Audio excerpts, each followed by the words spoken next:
Wara s-serata tal-Malta Film Awards li saret is-sibt li għadda, wieħed seta' jara b'mod ċar kemm għandna gvern li huwa maqtuħ mir-realtà u ma jinteressax mid-tbatija li qegħdin minnha l-familji Maltin. Dan kien il-qofol tal-messaġġ li wassal il-Partit Nazzjonalista f'konferenza tal-aħbarijiet indirizzata mill-kelliem tal-Oppożizzjoni għall-Kultura Karl Guder u mill-kandidat għall-elezzjoni ġenerali Eric Smanjon. Rapporti fil-medja qalu li dawn l-award swow madwar 2 miljun euro, bl-Oppożizzjoni tressaq numru ta' mistoqsijiet parlamentari sabiex tingħata rendikont preċiż ta' kemm intefqu flus għal din is-serata.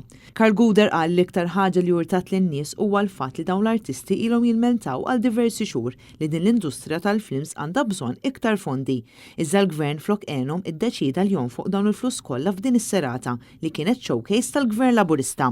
Minn Rom wera biċ-ċar jew stara jara biċ-ċar kif il-gvern huwa maqtuħ min-nies huwa maqtuħ mir-realtà. Fejn naħa għandek nies daqshekk tajbin li jixtiequ ħafna iktar investiment minn naħa l-oħra berbaqna l-flus kif berbaqnihom. Huwa żied jgħid li diversi nies li huma involuti f'dan is-settur ibbojkottjaw dawn l-awards.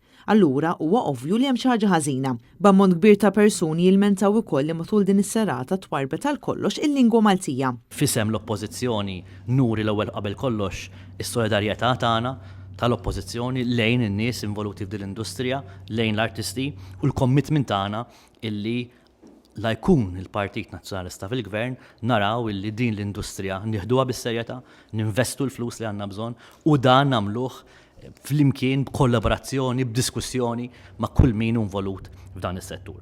Minħa tiegħu il-kandidat Eric Smanjon qal li fis-serata tas-sibt li għadda l-Istazzjon Nazzjonali intuża biex iwassal il-messaġġ tal-Partit Laburista u tal-Gvern. Huwa sħaq li minflok dawn il-flus kollha ntużaw biex jitnaqqas il-pis tal-għoli tal-ħajja intużaw bħala propaganda għall-Gvern. Ridu li l-ġid komuni jitqassam foqsma differenti, inkluż fil-qasam tal-arti u l-kultura.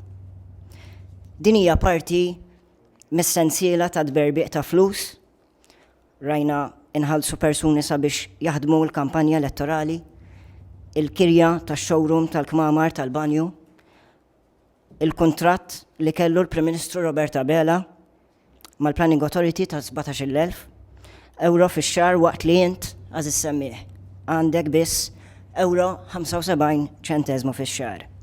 Robert Abela maqtuħ min-nies u mir-realtà tagħhom. Marija Franca Lanza, Annet News.